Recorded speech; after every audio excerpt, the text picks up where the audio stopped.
The following program, The Russ Belville Show, is intended for responsible adults only. We advocate to the repeal of marijuana prohibition for adults. We discuss the science, culture, and controversy about America's marijuana laws. We do not advocate any illegal activity and encourage all listeners to learn their state and federal marijuana laws. Opinions and claims made by guests and advertisers on The Russ Belville Show are their own, and The Russ Belville Show cannot be held legally responsible for their validity or reliability. Viewer discretion is advised.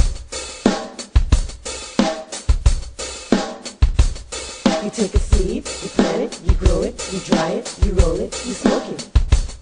You take a seed, you plant it, you grow it, you dry it, you roll it, you smoke it, and it goes down smooth. Hey! Spanning the continent to bring you the truth about cannabis and marijuana law reform. I smoke pot and I like it a lot. From the promise of legalization. And I think that we think it can criminalize our marijuana laws. To the agony of prohibition. One major responsibility is to encourage people to use less drugs. The Russ Belville Show, the voice of the marijuana nation. Yeah, I hear you had a question for me. Now, here's your host, Radical Russ Belville. Hi, good day, Chokers and Tokats, and welcome. We made it to the middle of the week. It is Wednesday, February 27th, 2013, and it's got to be 420 somewhere in the world. Thanks for joining us here on the Russ Belville Show. We got all sorts of new stuff coming at you, as well as new advertising. So listen to some of that and all sorts of great stuff for today's show. Unfortunately, I have to open up the show with one piece of bad news, and that is that Dr. Mitch Earlywine will not be joining us today. Yes, I'm sorry. I'm terribly sorry. But there's a really good reason why. He's at the University of Central Florida today in Orlando, speaking to that fantastic normal UCF group. I've been down there. I've spoken to them before. They are a great group of young adults working to end marijuana prohibition. So he's going to be imparting his wisdom and answering questions there live for the UCF kids today. So he can't be with us today. But I do have something for you. We have got some video turned in by Mike Smolka. He was our volunteer at the High Times Medical Cannabis Cup in Los Angeles. Glendale. San Bernardino. And he had kept the Fink Cam is what we call it. He kept Fink Cam. I forgot to get it from him. So he had to mail it back to me. I got it today. So we got some new video, new audio. We've got Tommy Chong's acceptance speech at the High Times Medical Cannabis Cup, where he accepted for his Lifetime Achievement Award. We'll play that for you in place of where we'd have Dr. Mitch today at 1:30. We've also got a radical rant today. My one non-pot smoking friend, Kevin Sabet, is in the news again today, and you may have remembered that, yes, I know. You may remember that I had pointed out he was going to be in Ohio yesterday, and he was. There's a headline from that, so we're going to get into that in the rant, and a couple of other doctors who just can't seem to get through their thick skulls that plants can be medical. So we're going to take a look at that in the Radical Rant today. Also on today's show, we're going to go behind the headlines.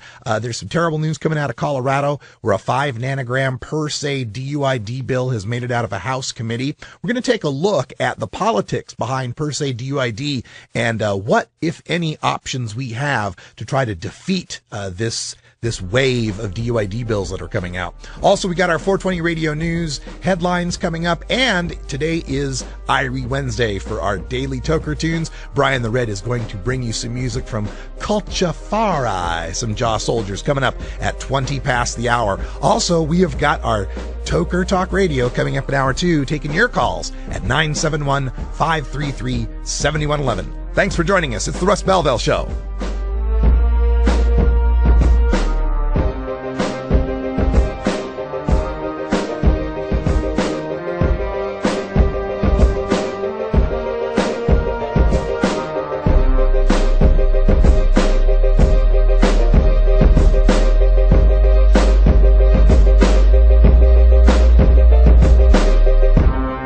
You're tuned into the Russ Belville Show, the voice of the marijuana nation. The law offices of Omar Figueroa would like to remind you to stand up for your rights. Please do not give up your precious liberties. There's nothing wrong with standing up for our constitutional rights, and in fact, it's the only way to honor the Constitution that recognizes our natural rights. Treat law enforcement with respect and respect the Constitution by standing up for your rights. If you are detained or arrested, stand up for your rights by repeating, I respectfully invoke all my legal and constitutional rights. I do not consent to any search and seizure. I want to remain silent, and I want to speak to my attorney, Omar Figueroa. Omar Figueroa has more than a decade of experience in federal and California courts and graduated from Yale University, Stanford Law School, and Trial Lawyers College. Please contact the law offices of Omar Figueroa at 415-489-0420 or 707-829-0215 or on the web at www.omarfigueroa.com.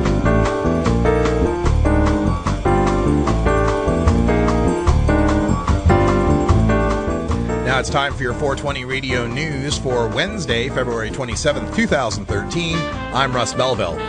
Attorney General Eric Holder says feds to set pot legalization response relatively soon.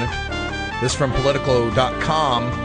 The federal government is nearly ready to announce how its law enforcement personnel and prosecutors will respond to the decision Colorado and Washington voters made in November to legalize marijuana use in their states. Attorney General Eric Holder said Tuesday, quote, we're still in the process of reviewing both of the initiatives that passed, Holder said at a morning appearance, answering a question from Colorado Attorney General John Suthers. Quote, I would say, and I mean this, that you'll hear soon, end quote. Federal law treats marijuana as a Schedule I controlled substance like heroin and LSD. However, as pot has been legalized for medicinal use in 18 states in recent years, federal prosecutors have had to confront the awkwardness of prosecuting individuals for actions that are legal under state law. That predicament became even more intense after the passage of broad decriminalization measures in Colorado and Washington state last fall. Marijuana DUI bill passes Colorado House Committee. This from HuffingtonPost.com. A bill that would set a legal limit for the amount of THC allowed in a motorist's bloodstream has cleared its first hurdle and passed unanimously in the Colorado House Judiciary Committee Tuesday night. Under House Bill 1114, drivers caught with 5 nanograms of THC, the psychoactive ingredient in marijuana that produces the high sensation, in their blood would be considered to be driving under the influence of marijuana and could be ticketed similarly to a person who has considered to be too drunk to drive. As in previous years when marijuana DUI bills have come up for debate, opponents say that the 5 nanogram standard is too low for frequent pot smokers, especially medical marijuana patients who regularly have this level of THC in their bloodstream, and therefore, if passed, these people would lose their driving privileges, the Denver Post reports. But Representative Waller says that this bill is different than the previous bills because it allows for a person who has been charged with having 5 nanograms of THC in their blood to rebut the charge that they were too impaired to drive, according to 7 News. Quote, for example, if you did not exhibit poor driving, you can put that on as evidence to say, look, my driving was not poor, I'm not unsafe to operate a motor vehicle, end quote, Waller said during a hearing. Marijuana poll, Californians' support for legalizing pot at record levels. This from the LA Daily News. Californians support for legalizing pot in greater numbers than ever, and they want the federal government to cool it with the crackdowns on medical marijuana dispensaries. In a field poll released Wednesday, California voters, by a margin of 54% to 43%, supported allowing legal sales of marijuana, as long as restrictions are in place on age, driving under the influence of the drug, and licensing those who sell it. That represents the highest level of support since the field poll began asking the question 44 years ago, when most Californians believed pot was the gateway drug to more harmful substances. 2/3 of the 834 registered voters said they opposed the Obama administration's raids on medical marijuana outlets, in which nearly 200 dispensaries, mostly in California, were targeted in President Barack Obama's first term. Nearly 3/4, 72%, of Californians back the state's existing medical marijuana law, approved by voters in 1996. And a strong majority, 58%, would support allowing medical marijuana dispensaries in their own communities. Matthew Riddle again tests positive for marijuana and is cut from the UFC. This from MMAJunkie.com. Matthew Riddle, an 8-3 fighter in the UFC, was off his timetable to cease using marijuana usage prior to a fight. The welterweight fighter on Tuesday confirmed to MMA Junkie that he failed his second post-fight drug test for marijuana and has been released from the UFC. Several critics, including UFC President Dana White, said Riddle should have won a unanimous decision in his last fight on Fuel TV 7, where he earned a split call against Che Mills. Riddle exits the promotion as one of the only active fighters to serve his entire professional career in the UFC. Fifth grader brings marijuana to school from WAVY.com, Suffolk, Virginia. A fifth grader who brought marijuana to his school in an apparent effort to stop his dad from smoking could be expelled from school. According to Diana Klink with the city of Suffolk, an officer responded to Driver Elementary for a student in possession of marijuana. The student told officers he found the marijuana in his dad's truck and took it to school with him to show his teacher. He wanted his dad to stop using it. The Suffolk Public Schools said the student was recommended for expulsion per policy and will have a hearing in 10 days. And that's your 420 Radio News for Wednesday, February 27th, 2013. I'm Russ Belville. When we come back, we go behind the headlines and take a look at that Colorado bill for the 5 nanogram per se DUID and the political ramifications. We'll be right back.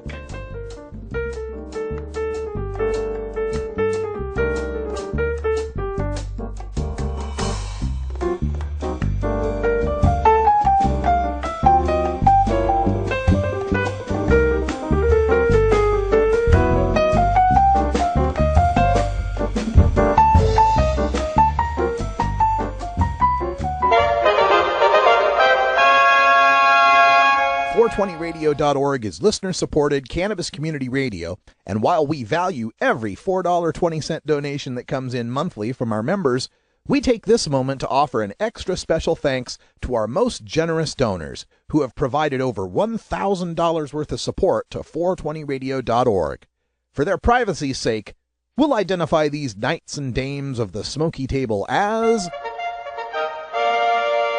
Sir Randy of the Lakes, Dame Kathleen the Beneficent, Dame Kaylee the Wise, Sir Travis of Stumptown, Sir Rolla J of Cush, and others who wish to remain anonymous.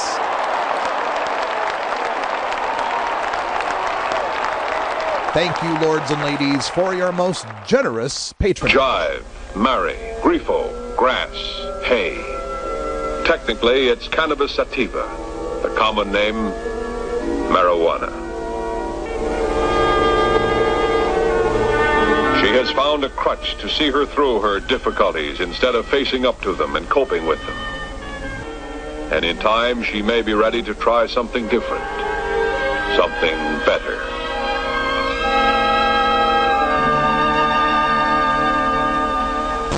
Gateway theory doesn't work. It's a reality. All right, time for us to go behind the headlines. We're taking a look at the 5 nanogram per se DUID bill that has just passed unanimously a House committee in Colorado. And, of course, the 5 nanogram per se standard is something that got debated quite a bit in the passage of Washington's I-502, just north of us.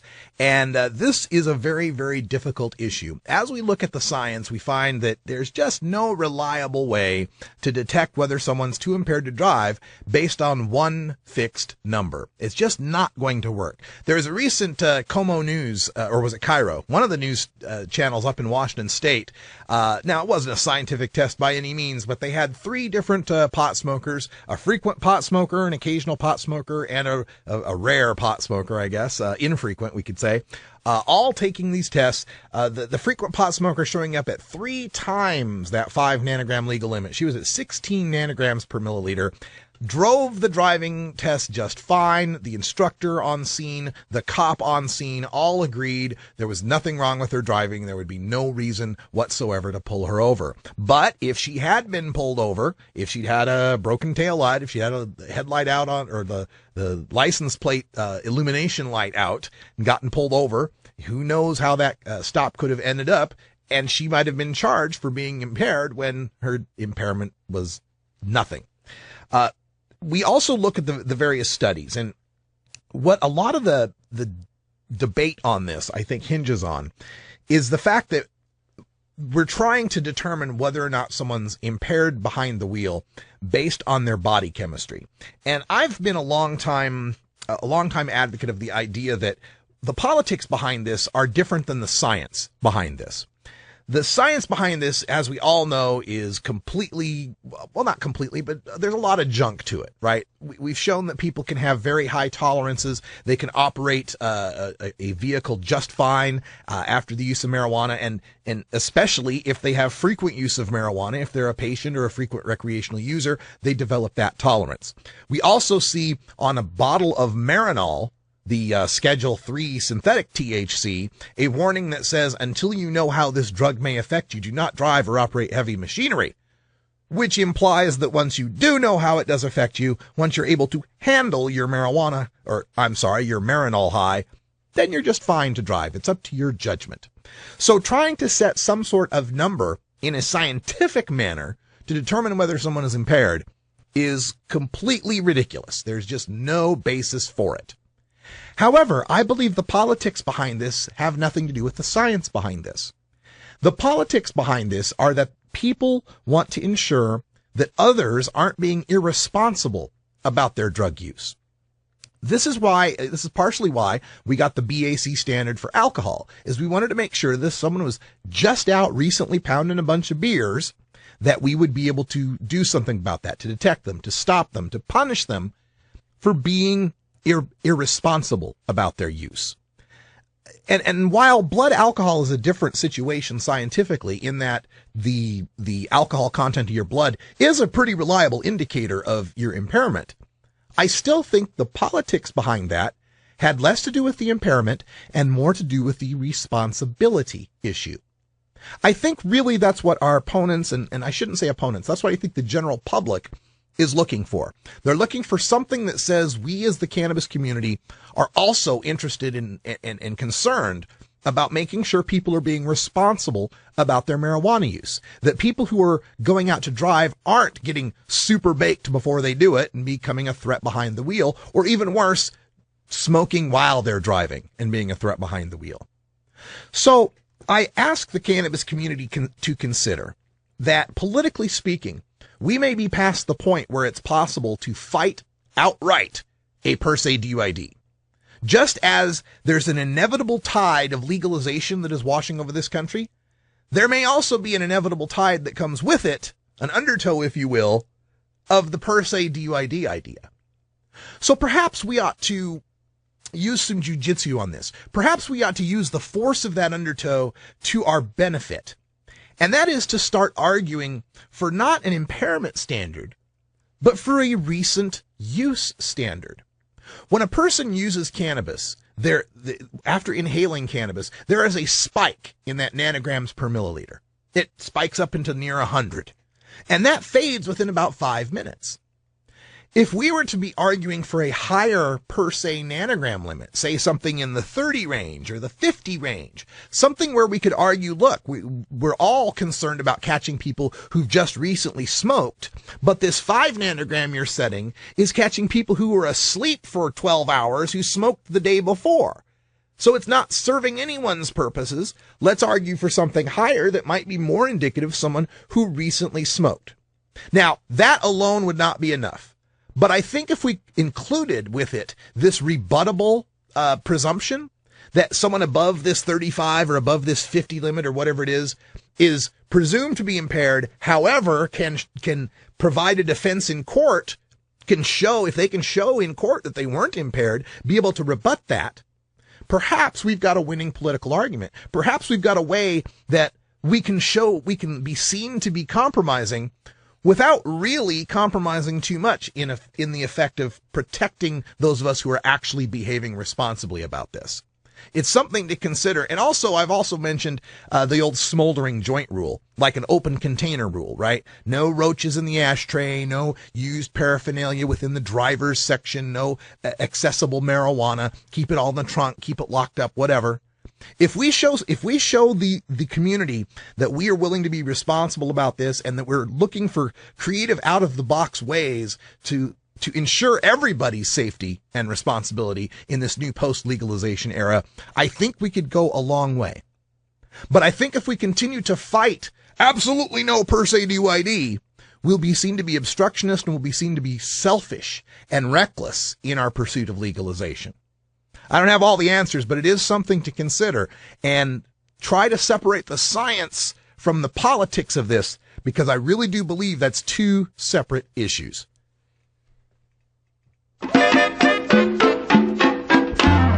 All right, so there's something to chew on. Think about that, and we're going to take a quick little break because it is 20 after here.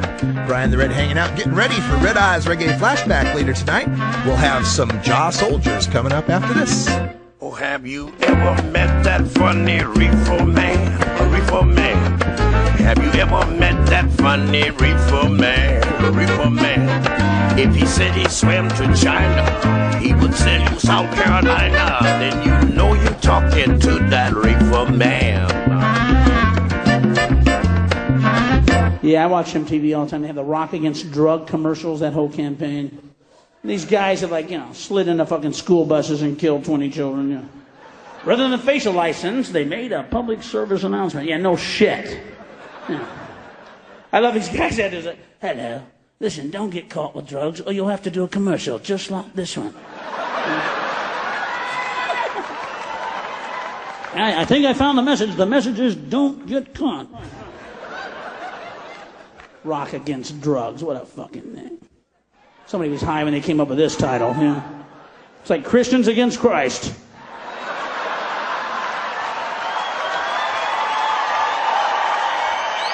Rock created drugs. What are they talking about? They go together, folks.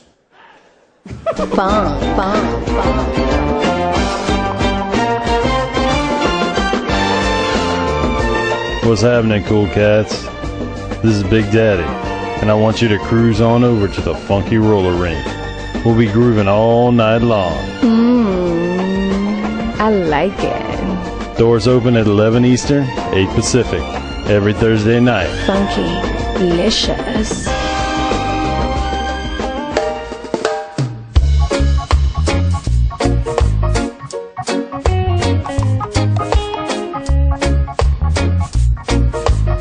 Everyone knows music and marijuana go together, so let's wind up our 20 after break with the Russ Belville Show's Daily Toker Tunes, the best in pod-safe 420 music from around the web. Today is Irie Wednesday, featuring reggae, ska, and other world music genres. You can get downloads and more information about all our Daily Toker Tunes by visiting music.radicalruss.com. Now, sit back and enjoy your Daily Toker Tune. All right, welcome to Wednesday, where we get nice and irie. And I tell you, one of the most difficult parts of putting together the Wednesday show is knowing how to spell the damn band names. It's 3 words. It's with a K. It's with a rhythm. I'm just old and square. What can I say? We turn things over to Brian the Red, who's much more hip on the irie tip. Take it away, my man. I gotcha. Yeah, no, we got.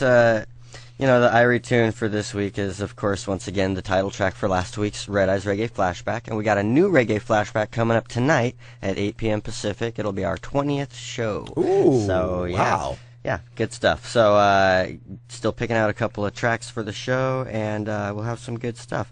And next week, we'll have a little bit of bonus footage from my trip to the Israel Vibrations Roots Radix concert last Saturday, which was awesome. Very, very nice. In town at the Hawthorne Theater. Basically, the first Red Eyes Reggae Flashback, concert appearance. Yeah, yep. Basically, first 420 radio reggae concert appearance too. So right on. Stuff. Herb's been going out to a lot of these local Portland gigs. That's one of the nice things about where we're living here is a lot of great bands come through, and there's a lot of good mid-sized theaters you can see them in. Mm-hmm. Yeah.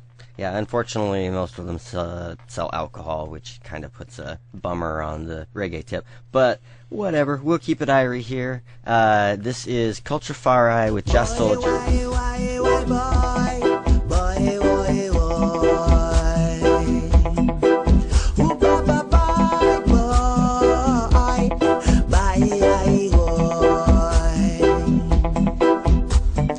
Pain and sorrow come from the lies we tell,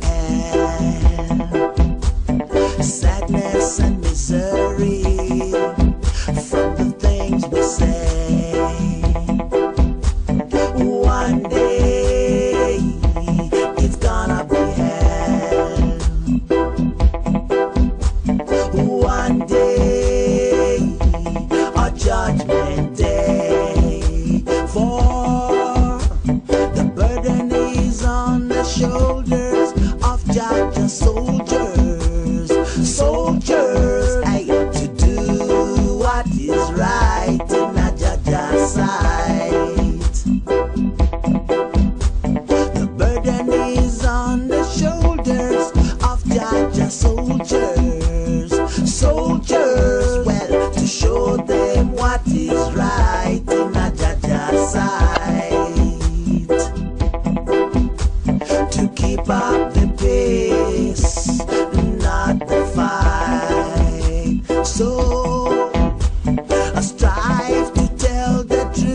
show them what is right in a Jaja's sight. To keep up the pace, not the fight. So I say, boy, why, boy, pain and sorrow come from the lies we tell. Oh yes, a sadness and misery from the things we say. One day it's gonna be hell. One day a judgment day. For the burden is on the shoulders of Jaja soldiers. Soldiers, well, to do what is right in a Jaja's sight. The burden is on the shoulders of Jaja soldiers. Soldiers, well, to show them what is right in a Jaja's sight. Yes, to keep up the pace, not the fight. Well, strive to tell the truth. Honor will follow you. Strive to be righteous, righteousness will follow you. And now, another episode of Cannabis Shakespearean Theatre. I'm your host, Leonard Pinthgarnell III. Tonight we take a look at one of the finest works in the cannabis cinema, 1996's Half-Baked, starring David Chappelle, as interpreted by the Royal Shakespearean Cannabis Theatre Company. In this scene, Chappelle's character, Thurgood Marshall, has just admitted his addiction to cannabis to a room full of narcotics addicts. One addict, played in the film by Robert Saget and interpreted here by the Royal Company's Sir Frederick Farrach, takes umbrage at the suggestion. I find preposterous the notion that you, sir, may be addicted to cannabis. In times previous, I have undertaken lubricious endeavours, most revolting and unbecoming of a proper gentleman, in my servitude to the wicked powder of the coca leaf. Lo, that is an addiction whose chains would bind Hercules. At any point in history, could one identify a moment in your life so sullied by your ignominy as a cannabis slave? Methinks not! Boo this man! For Cannabis Shakespearean Theatre, I'm Leonard Pinthgarnell III. Georgia. Hi, this is Willie Nelson, and I need your help. Alcohol prohibition didn't work in the 20s, and marijuana prohibition isn't working today. It's time we stop arresting law-abiding citizens because they prefer marijuana over alcohol. Nearly 2,000 Americans are arrested every day on marijuana charges. We're unfairly destroying the lives and careers of hundreds of thousands of people each year simply because they smoke marijuana. These are not criminals. They're average citizens like you, good neighbors who work hard, raise families, pay taxes, and contribute to their communities. We need your help to end marijuana prohibition once and for all. It's the fair thing to do. For more information, contact NORML, the National Organization for the Reform of Marijuana Laws. Call toll-free 888-67-NORML or visit their website at norml.org.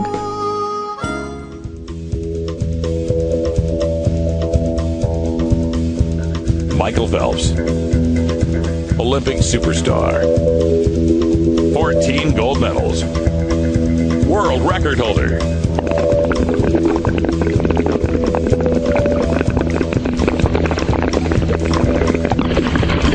Bomb smoker.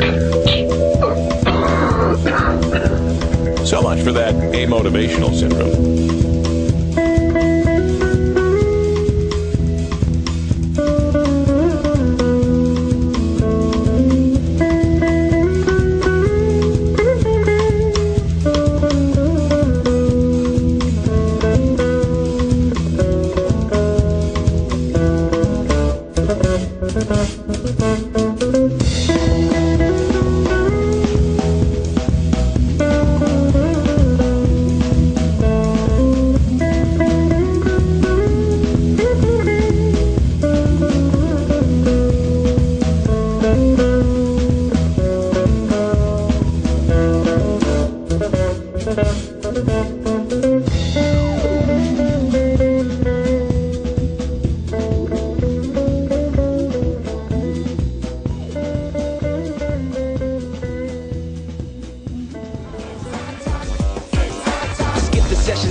Since 1974, High Times Magazine has been the chronicle of the cannabis community. The Russ Belville Show visits with West Coast editor Dave Bienenstock for a look forward to the next issue and the next marijuana events in our High Times preview. Yo! All right, welcome back, everybody. 33 past the hour here, and we're going to bring you video from the High Times Medical Cannabis Cup. It was filmed by our volunteer, Mike Smolka. And remember, we're a radio show, so I'm primarily interested in the audio. Some of this is a little shaky because he's in the crowd trying to get the film. But please check this out. A little bit of Tommy Chong winning the High Times Lifetime Achievement Award at the High Times Medical Cannabis Cup in San Bernardino just a couple of weekends ago. Video screen. Who is it? It's me, Dave, man. Open up, I got the stuff. Who? It's Dave, man. Open up, I think the cops saw me come in here. Who is it? It's Dave, man. Will you open up? I got the stuff with me. Who? Dave, man. Open up. Dave? Yeah, Dave. Come on, man. Open up. I think the cops saw me. Dave's not here. For 50 years, Tommy Chong has been an icon of the entertainment industry. He started out successfully as a musician, releasing hit records and doing sketch comedy in Vancouver. But when he met Richard Cheech Marin, he made comedy history with Cheech and Chong, selling out arenas worldwide and making multiple platinum records with outrageous pot-themed comedy. When Hollywood called, Cheech and Chong answered, hitting it big with one of the biggest comedy hits ever in Up in Smoke, a stoner film classic that endures to this day. It's locked, man. Oh, let go. Let go, man. Come on in. Hey, what's going on? Man, he's a bust, man. We gotta figure out some way to get you out of here, man. But at the height of their success, Cheech and Chong went their separate ways. Tommy stayed true to his cannabis roots and cemented his status as a stoner hero. He continued to speak out for cannabis in all its forms, appearing at marijuana events all over the country. He was named High Times Magazine Freedom Fighter of the Year, appearing on the cover of the magazine. In the late 90s, he founded a successful glass smokeware company, Tommy Chong Bongs. However, in 2004, he was busted for selling those bongs and served a year in jail. But after his release from prison, to the delight of the stoner world, Cheech and Chong reunited and now tour regularly.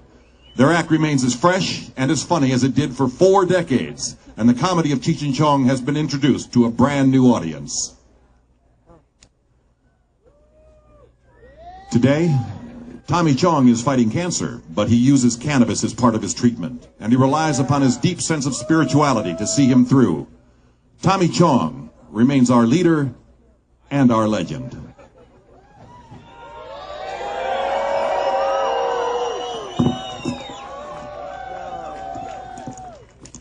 Hey everybody, my name is Dan Sky, editorial director. I was lucky enough to shoot 3 covers of Tommy Chong.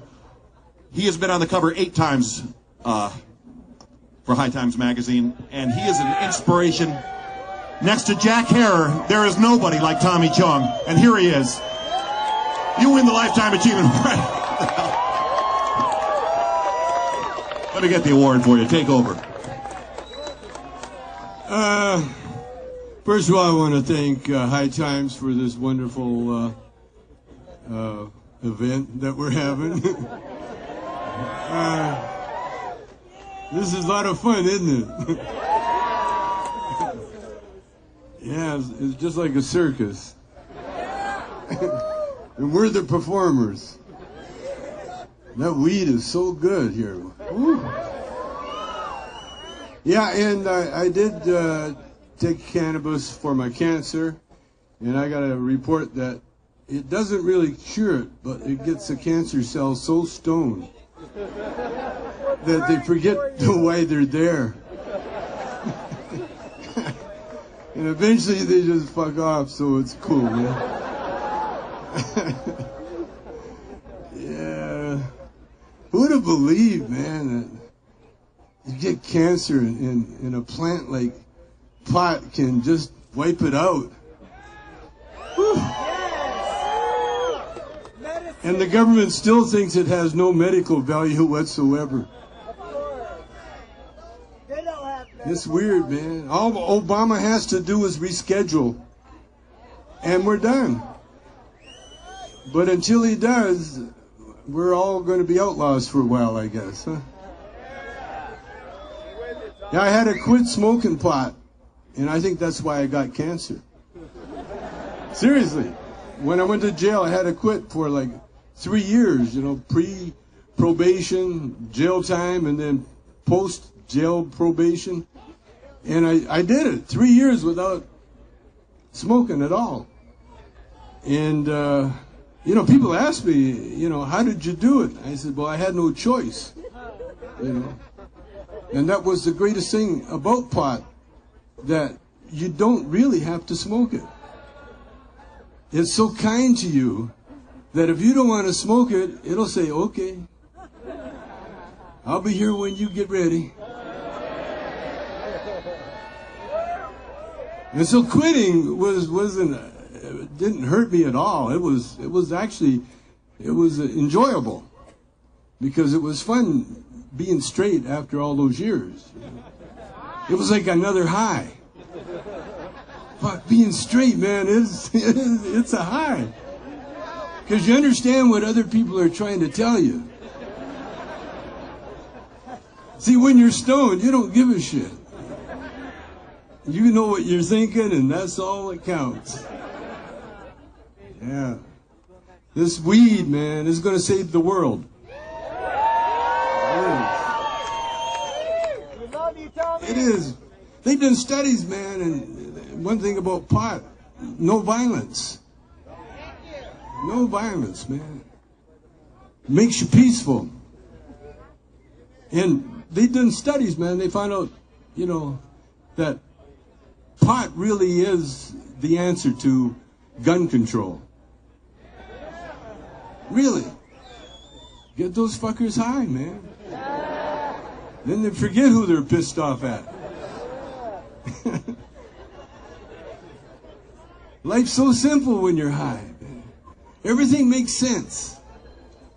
Total. Even when you're fucked up. Even when you're in some fucked situation that, it's impossible. Like you got caught going through a red light after waiting for the stoplight to change colors.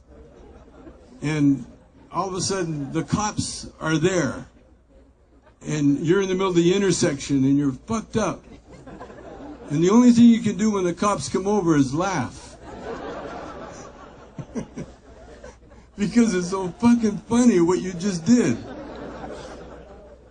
And then when the cops see that, man, there's no violence. They don't feel violent. I've gotten out of more shit by making cops laugh than I can count, man. And when I was in jail, they treated me like a hero. The police, the guards, yeah. It was great, man. People ask me in jail, ask me there, do you miss Cheech? And I said, no. And they said, why? I said, because I'm here with a lot of Cheeches. Everywhere I look, there's Cheech, man. So I made it through that jail thing. It was nothing, man. It was great. Then I got to come to events like this, man. Who would have thought? Imagine, I went to jail for 9 months for a bong. Isn't that a stoner's fucking dream? Because when I was in jail, they said, it was weird. They would say, why are you here? And these are hardened criminals. They're in there for murder, they're in for rape, they're in for, horrendous crimes. And they say, what did you do? And I said, I mailed a bong. Yeah. And they say, wow, fuck, man. What's a bong? They thought I was saying bombs.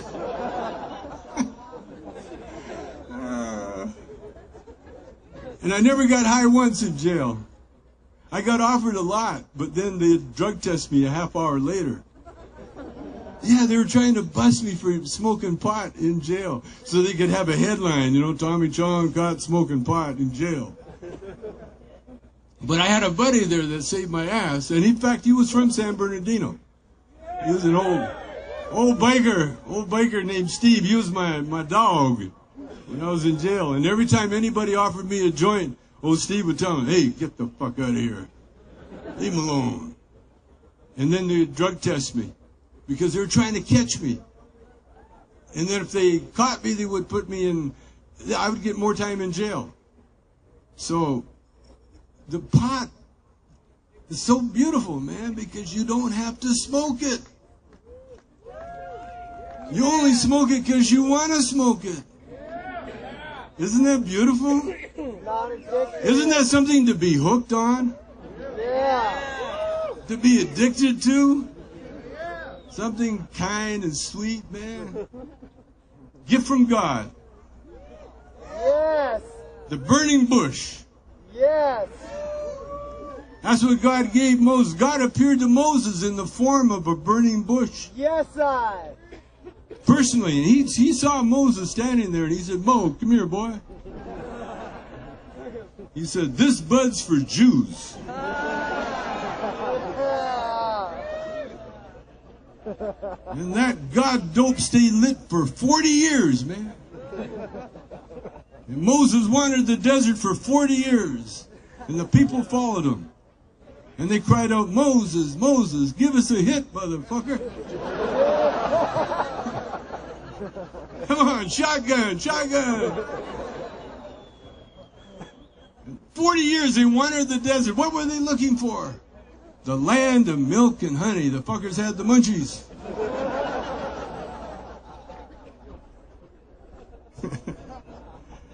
Yeah, weed is going to save the world. And our job is to make sure that the world gets saved. So we have to spread the good news, share the weed, and enjoy life, because that's all we got. Thank you. That's Tommy Chong from the High Times Medical Cannabis Cup in San Bernardino just a couple weeks ago. Just want to read the award to Tommy Chong here for his lifelong devotion to cannabis, comedy, and, boy, I tell you, we both need glasses. Something else, but it's really heartfelt. So there they are. Dan Sky, thanks for doing that presentation as well. When we come back, we'll have time for a radical rant. I'm going to take a look at statements by Dr. Kevin Sabet, a couple other doctors. It's just amazing to me they can't wrap their minds around the idea that plants can be medical. We're going to shatter some stereotypes, break some paradigms when we come back.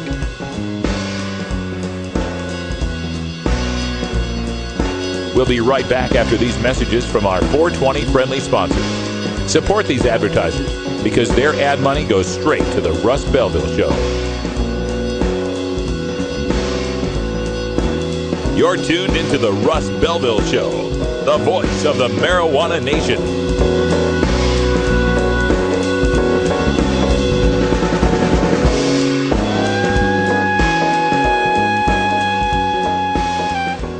NORMAL stands for Responsible Adult Cannabis Use. If cannabis use is causing problems in your life, consider taking a break or seeking medical assistance. Consider ceasing cannabis use if you have a family history of mental illness. Don't drive or operate heavy machinery while impaired by cannabis use. Cannabis use is not without risks, even though the risks are far less. You want answers? I'm as mad as hell, and I'm not going to take this anymore. You want answers? You have offended my family. I think I'm entitled. You want answers? I want the truth. And you have offended a Shaolin temple. You can't handle the truth. Surely you can't be serious. I am serious. And don't call me Shirley. Radical Rant.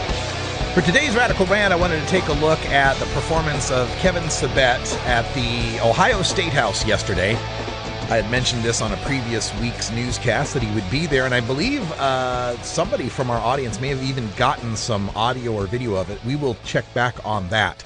But I got a report from, let's see which website this was. Well, I've written it up on my blog at radicalruss.com. You can get the original links back. But, Kevin Sabet, we call him the architect of the kinder, gentler drug war, the quarterback of what I call the Goldilocks solution, the just right third way to continue punishing marijuana smokers. And he was speaking on behalf of his Project SAM, Smart Approaches to Marijuana. And he explained, let me get this quote for you. He explained that advocates for medical marijuana legalization are, quote, putting on white coats and pretending to have compassion for the sick and dying. Yeah. Yes. It's awful. We're pretending to have compassion for the sick and dying. Sabet continued to explain that it was wrong to use, quote, smoked marijuana under the pretense of medicine, end quote, and that existing FDA-approved drugs that contain one active cannabinoid from marijuana, Marinol, should be used instead. Sabet claims that only 5% of patients in medical marijuana states are seeking it for, quote, severe medical problems, end quote, but seem to indicate that even those 5% should cease using medical cannabis and wait instead for an FDA-approved version of the plant that is already providing them relief. Sabet's claims fly in the face of state medical marijuana registry program statistics, like, for example, Oregon, where over 1/3 of patients using medical marijuana are using it for spasticity, like multiple sclerosis, seizures, like epilepsy, HIV/AIDS, and cancer. It's like 34%. Records from Colorado indicate that over 1/5 of patients are using medical marijuana for those same severe medical problems. So anywhere from 20 to 34% of patients are using it for what apparently you consider to be severe medical problems. This is almost a tacit admission that there are people using medical marijuana for severe medical problems, and you, Kevin Sabet, would rather that they stop. That they found something that works for them, and you'd rather that they stop because the plant doesn't fit your little paradigm of having gone through the FDA and having its molecules analyzed and put into very specific doses into pills and sprays and inhalers. Because it doesn't match that paradigm, these people should suffer? Brave Michaela should, be nauseous and not be able to eat from a chemotherapy treatment? Alex Eccles should continue to batter himself bloody? My wife should have to suffer migraines and go to the emergency room? If it's working, it's medicine. And this is the strange thing about medical marijuana that is so threatening to so many of these people in the medical and pharmaceutical industries is not that it's the wacky weed or that it leads to heroin or whatever it might be, or their big concerns, smoking. We'll get to that in a second. Has nothing to do with that. It's that it shatters their paradigm. It's that it flies in the face of pharmaceutically controlled doctors in lab coats, patents and barcodes and all what have you, and massive markups and profits too. I've often likened it to the Protestant Reformation in that a similar thing here. The Catholic Church had ruled with this idea that the only way to salvation to God was through a priest class. You had to go talk to the priest. They still exist today in their religion. Whereas the Protestant Reformation, big, massive change in paradigm was that mankind could seek salvation directly through Jesus. Now, I know this is not a religious discussion, but the schism that exists today between Protestant and Catholic is a direct result of that paradigm-shattering idea that you didn't have to go to some intermediary to get your salvation. You could get it yourself. And that's the same level of paradigm shattering we have here with medical marijuana. We don't have to go to the pharmacy, to the doctors in the white coats to dispense to us our magical pill for our salvation. We can get it ourselves through what has been provided to us through however you determine or whatever you think a creator is. Nature, evolution, God, flying spaghetti monster, I don't care. But it's the same kind of idea, and that's what's so threatening to them, is it shatters this paradigm, this whole class of people that are so in need. And again, Got nothing against doctors and modern medicine and surgical techniques and pharmaceutical miracles. They're fantastic. They save a lot of lives. But they're not the only options out there. And the people like Kevin Sabet want to keep them the only options. They want to keep this pharmaceutical FDA paradigm, this same FDA that approved Vioxx as safe for human use, that approved Fen-Phen as safe for human use. And as a matter of fact, right now on the FDA drug recall sheet, there are 5 different recalls of drugs already for 2013 that had been, approved as safe by the FDA. Looking back through 2012, it's 4 screens worth of recalls. So why should we be concerned about this plant that has been used for 5,000 years, has no possible way of dealing a fatal overdose, and has far less side effects than half of the drugs I hear advertised on my evening television for things like waking up in the middle of the night? Oh, do you wake up in the middle of the night? Take this pill. Might lead to aggression and fatal episodes. I love that one. Fatal episodes. As if that could be plural. Anyway, let me get back to a couple of these other doctors that are just stuck in this paradigm. This was from the Gainesville Sun, I believe is the newspaper. I could be wrong on that. Gainesville, Florida. University of Florida expert Dr. Gary Reisfeld argues that medical marijuana really isn't medicine. Now, University of Florida, that's where Kevin Sabet is a professor as well. So these guys probably talk in the lunchroom, I suppose. Dr. Gary Reisfeld, the chief of pain medicine, something for which we have more documentation of marijuana's effectiveness than almost any other condition, mind you. And the University of Florida's Department of Psychiatry has weighed in on the debate with an article on the latest issue in the New England Journal of Medicine in which he argues that marijuana should not be used in medical practice. Quote, "It's not really the way physicians think. It's not medical and it's not medicine." End quote. How much more confirmation do we need that it has to do with how physicians think, has to do with their paradigm? Reisfeld's article was based on a case study of a female patient with advanced breast cancer. He says, quote, "Many people would say, have compassion, let her smoke," Reisfeld said. "The bigger question is, as a society, what do we think about the use of smoked marijuana?" What do we think about it? What's the reaction? What's the analysis? What's the cultural impact of it? Not whether it allows her to eat, not whether it stops pain, not whether with our own damn eyes we can see that it's having a medical effect. It's what we think about it. Could this be more clear as to why we are locked in this battle over medical marijuana? This Reisfeld continues by saying, quote, "We don't really have any examples of smoked medicine. If we have patients with pain, we don't recommend that they go out and smoke opium," end quote. Okay, let me get to this smoke thing. Number one, if we were in a emergency battlefield situation and happened to come upon some poppy plants and we were in some traumatic pain and we could score some of those plants with a razor and get some sap out of it and use that to treat the pain, we would. We certainly would. Plants can be medical. The reason we don't ask anyone to smoke opium or anything like that is we have pretty much, synthesized the opioid plants to a great deal, and they're pretty accessible. They're actually legally prescribable. That's part of the reason. But the other thing I want to get up is, good God, why do you people always get so stuck on the smoking? What is this, 1994? Have you not heard of a vaporizer? Have you not seen a marijuana brownie? Does the concept of tinctures just escape you?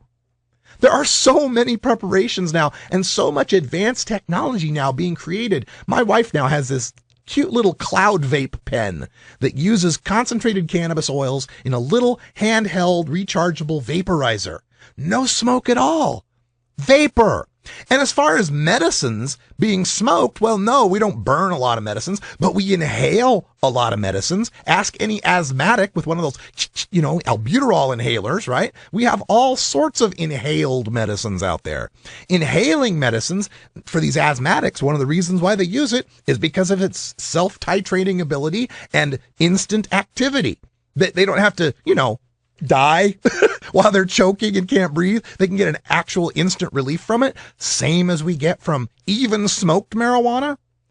But they just cannot reconcile the idea that a medicine could be in a plant and that it could be burned or smoked or inhaled.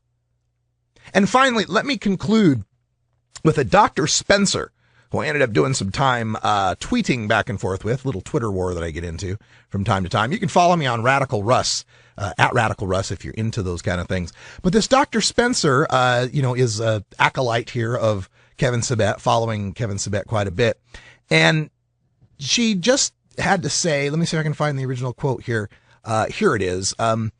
In her tweet, there is no medical cannabis plant grown in a backyard. Medically approved, goes through FDA approval, #Sativex.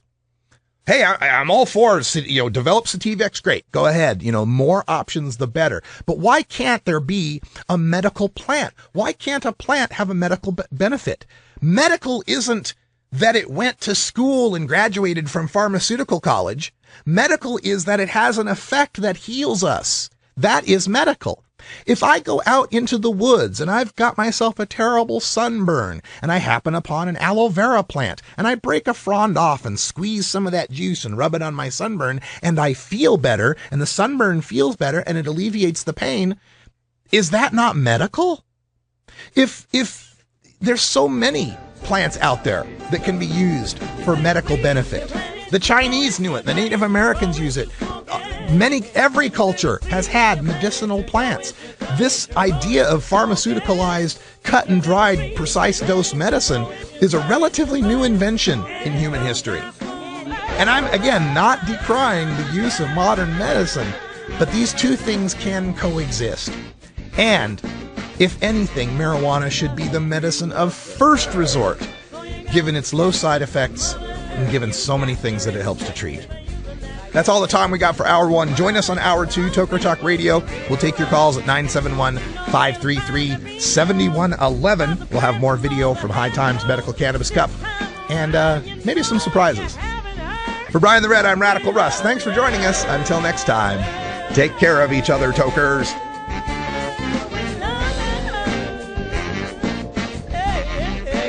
This is the Russ Belville Show. The Russ Belville Show is blogging and podcasting daily at RadicalRuss.com. You take a seed, you plant it, you grow it, you dry it, you roll it, you smoke it. You take a seed, you plant it, you grow it, you dry it, you roll it, you smoke it. You take a seed, you plant it, you grow it, you dry it, you roll it, you smoke it, and it goes down smooth. Hey!